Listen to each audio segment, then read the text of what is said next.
We live in a world that in some ways is more what I'd call connected than ever before. I mean, you can get almost anywhere in the world in a day. You can talk to almost anyone in the world like instantaneously.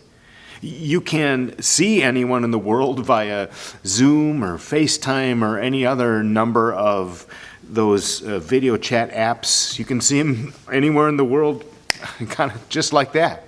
And you get notification after notification after notification, right? Ding, ding, ding. That's connected. Faith world's getting the same way. I mean, you don't have to show up at a specific time and place to get a message anymore. I mean, you can get messages from pastors and communicators. You can get more messages than ever, and pretty much whenever and wherever you want it, and whenever you want it, and from whomever you want. You can listen to your favorite worship music, again, pretty much wherever and whenever you want to. Researching what does the Bible have to say about this issue that I'm dealing with. That's easier than ever too. Asking what do other people think about that. That's easier than ever too. Again, that's connected, right? But have there been any unintended consequences that come from that sort of a uber connected world? Just wondering. I mean, in becoming more connected than ever before in one way, have we in another way become maybe a little disconnected from other people and even from God? I mean, think about it. We're certainly, right, connected to our devices. It seems almost like you're naked if you leave home without it.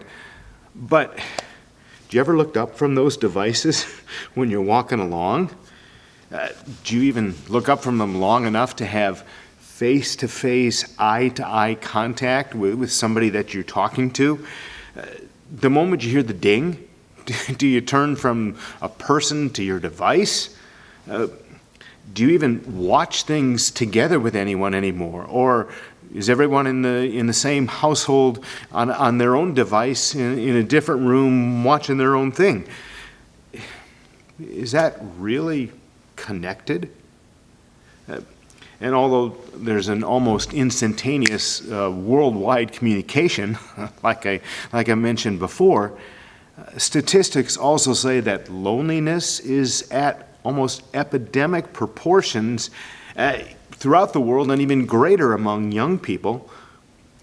Is that really connected?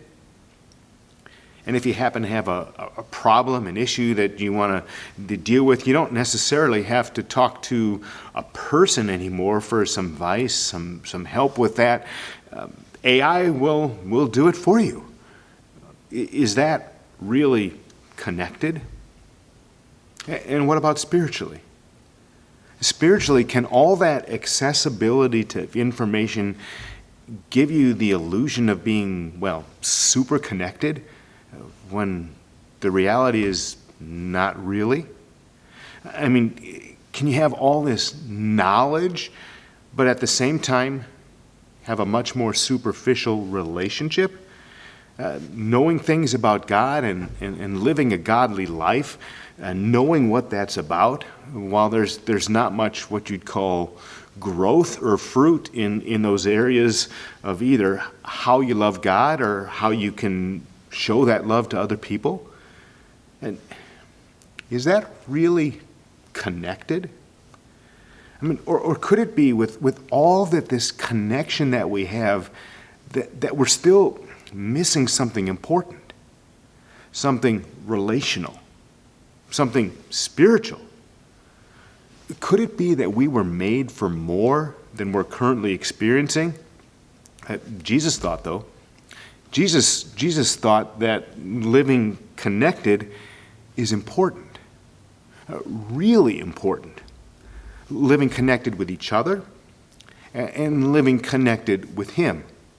And so, because Jesus thought that was important, the night before he knew that he was going to die on a cross, he gathered his friends together And he had some real important conversations with his disciples about living connected.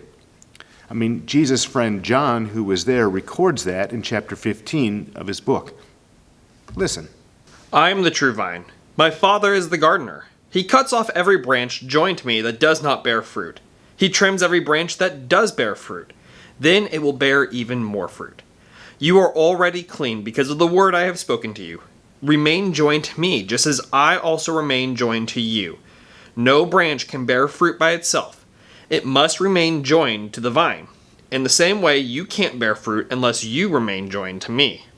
I am the vine, you are the branches. If you remain joined to me and I to you, you will bear a lot of fruit. You can't do anything without me. If you don't remain joined to me, you are like a branch that is thrown away and dries up. Branches like those are picked up. They are thrown into the fire and burned. If you remain joined to me and my words remain in you, ask for anything you wish, and it will be done for you. When you bear a lot of fruit, it brings glory to my Father. It shows that you are my disciples. Here's what I think Jesus was trying to get across to us. You were created to live connected.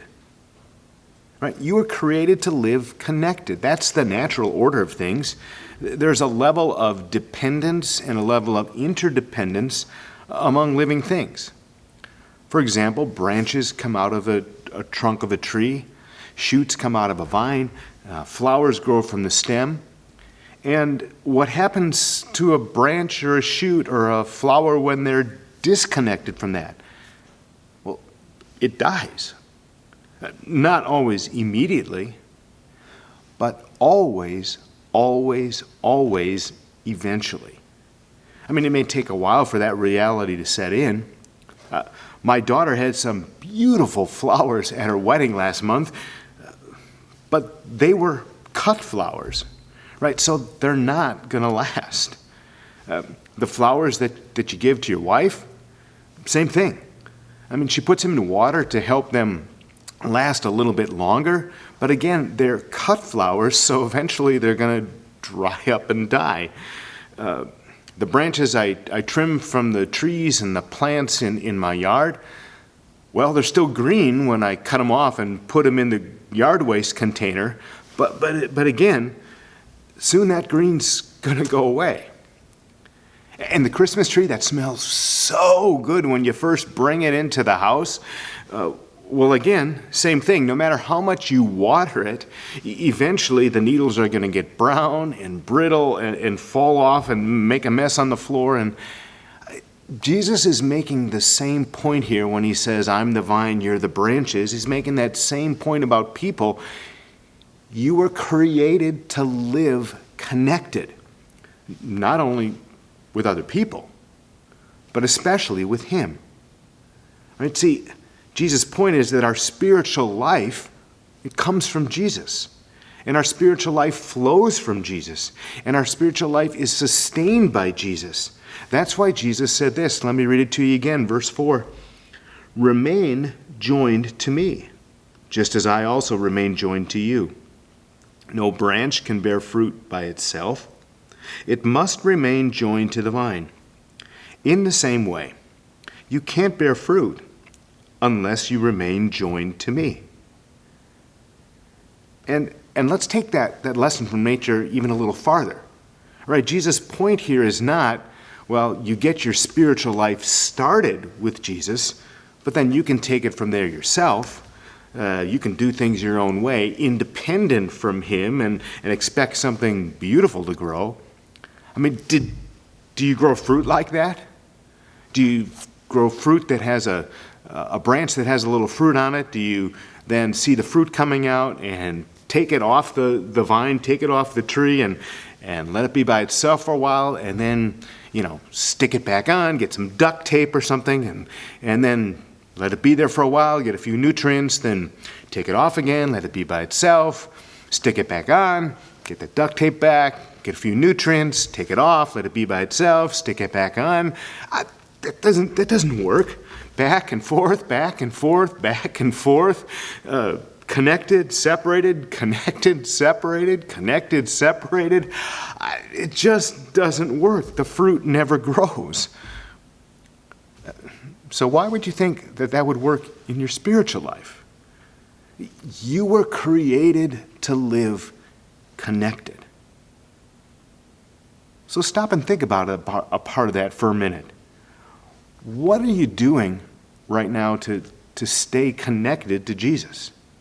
And how often is that watering and fertilizing taking place? And is that enough to make your life fruitful? Go ahead and hit pause and think about those things before moving on in this conversation.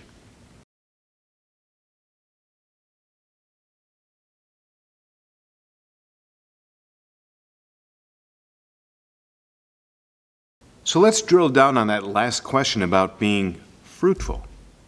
You see, I think that Jesus is not only making the point here that you were created to live connected. I think Jesus is also making the point that living connected makes your life richer and fuller.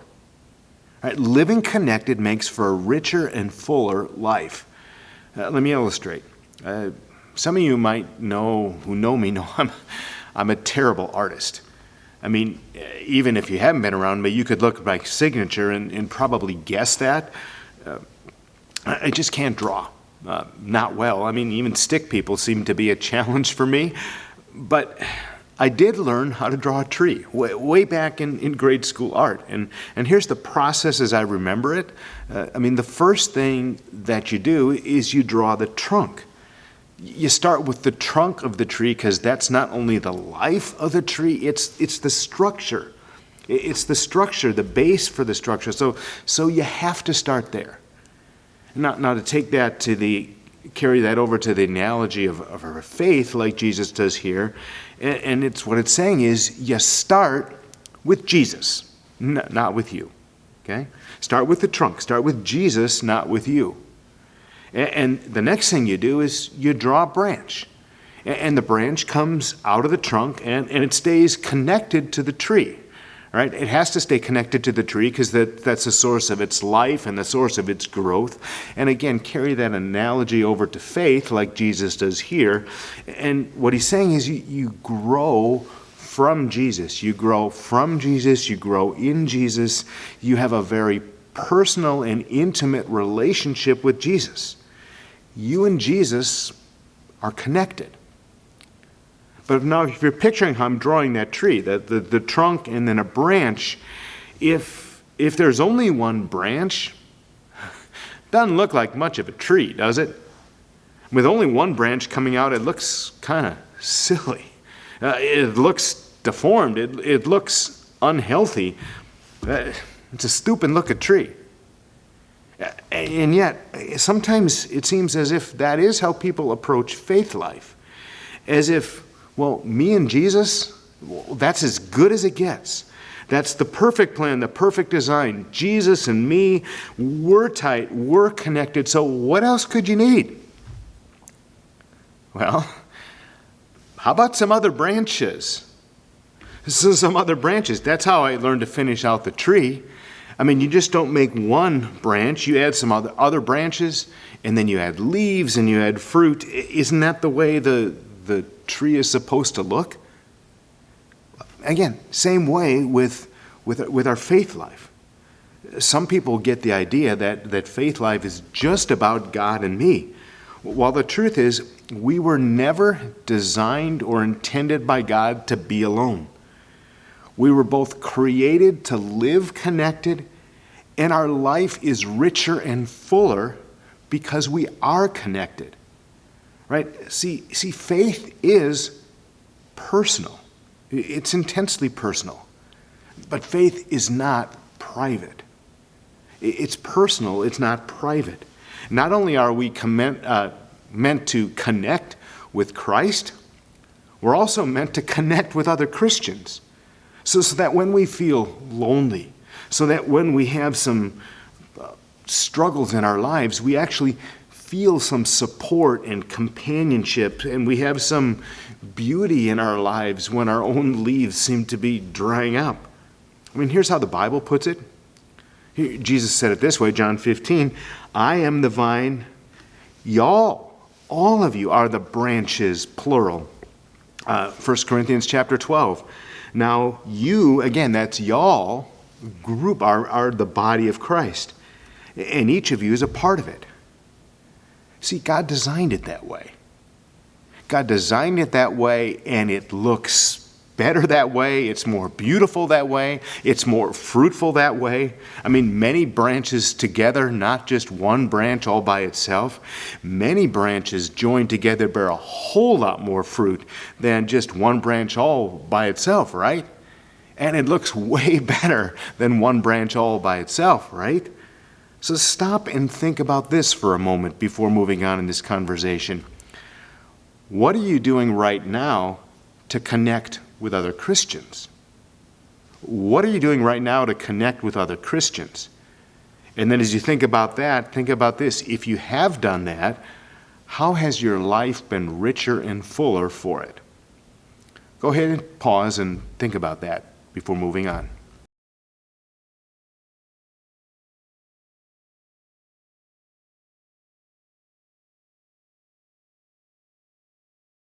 Stay connected to Jesus and get connected with others.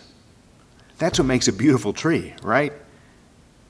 You were created to live connected. And living connected makes for a richer and fuller life. Not only because you're surrounded by others, but also because as you're connected to Jesus, He's actually changing your life for the better. Again, think about this illustration from nature, right? A grapevine produces what? Grapes, right? And an apple tree produces apples, right? And an orange tree produces oranges, right? Well, what does living connected to Jesus Christ produce? It produces Christ-like behavior. Living connected to Jesus produces Christ-like behavior. Now, it's not perfect behavior. Fruit doesn't come out fully formed right away. It's growing, it's developing, it's maturing behavior. It's behavior that's more and more starting to live like Jesus in this world and starting to love like Jesus in this world. Now, because we have this selfish and self-centered and self-serving nature working against that, if we want that fruit to actually grow in our lives, if we want to live and love more like Jesus in this world, then something has to happen besides us just staying connected to Jesus passively. If we want to live connected and grow that fruit in our lives, then paradoxically, we need to let God do a little active gardening in our lives, a little disconnecting, if you will. Jesus calls it pruning. Again, back to what he said in John chapter 15, starting at verse 1. I am the true grapevine, and my Father is the gardener. He cuts off every branch of mine that doesn't produce fruit, and he prunes the branches that do bear fruit, so they will produce even more. He prunes the branches that do bear fruit, so they will produce even more. Right, so here's the question. To truly live connected, what do you need to disconnect from? To live connected, what do you need to disconnect from? There's two areas Jesus is talking about, really.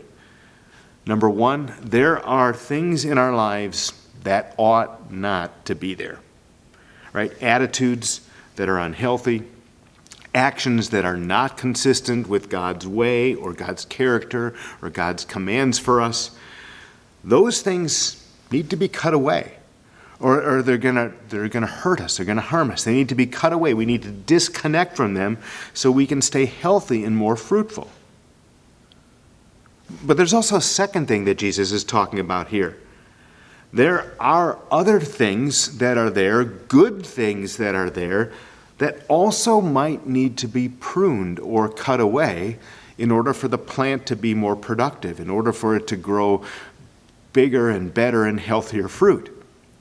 I mean, did you know that too much foliage can actually inhibit growth, just like the bad stuff can? I mean, see, if too much of the plant's energy and effort ends up going into making the leaves, or these shoots that come out of the bottom of the plant, my father-in-law called those suckers when he had his pomegranate farm. If too much energy goes into that, then the fruit ends up becoming really small and not growing as much. And sometimes if those suckers suck all the life and energy out, it doesn't produce much of anything if those things aren't pruned away. And maybe with all those leaves and all that foliage, the tree just looks good, looks great. But is it doing what it's supposed to? Not if it's not producing fruit. So Jesus here isn't just talking about cutting away the bad. He is. But he's also talking about pruning some of the things, some of the good things that are going on to make us look busy or to make us look good, whether it's in our lives, whether it's in our church life. Yeah, but if those things take the best energy and the best time away from developing the fruit that Jesus wants us to be growing in our lives, growing and living and loving like Jesus in this world, in a way that's evident for everyone to see, then those things too need to be cut away, because that's the fruit, living and loving like Jesus, that gives God glory. That's how Jesus wrapped up this short section. John 15, verse 8. This is to my Father's glory, that you bear much fruit, showing yourselves to be my disciples. Let me ask you a question. If we do that, if we grow that fruit that's living and loving like Jesus in this world, doesn't that make our lives richer and fuller? And doesn't that make the lives of those around us richer and fuller too? You know, there's a song I heard recently by Phil Wickham called The Jesus Way. Let me read you some of the words of that one. If you curse me, then I will bless you. If you hurt me, I will forgive. And if you hate me, then I will love you. I choose the Jesus way. If you're helpless, I will defend you. And if you're burdened, I'll share the weight.